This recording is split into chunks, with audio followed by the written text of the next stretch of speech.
รถจักร2 คันจอดอยู่ของจักรเด้ แม่น เพิ่นเนาะ แม่น รถจักร2 คันจอดอยู่แคมป์ทางค่ะ แม่นแต่ว่าเพิ่นย่างเข้าไปได้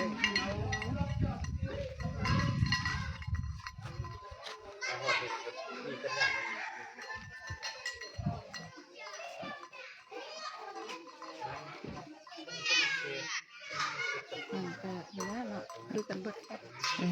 ว่าเขาหยอกเพิ่นเด้เพิ่นเมาเหล้ามานี่บ่จื้อเฮือนตัวเองแล้วแนวนี้หลงแล้วเพิ่นหัวอันผู้ลงอันนั้นปุ่นเบิ่งเอานมให้ลูกกินเห็นไหม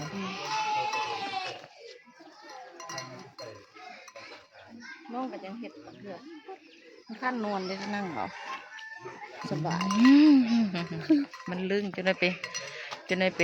บนอื่น บ่เหลือ เอาท่านั้นนะ บ่ เอาแบบนี้นะ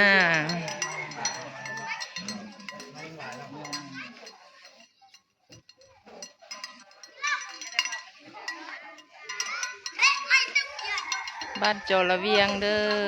ขึ้นกับเมืองตะโอยแขวงสารวันมายามบ้านพ่อแม่ประชาชนผู้เป็นทำการผลิตปลูกต้นแขมขายเป็นสินค้า เป็นตัวแบบให้แกเมืองตะโอย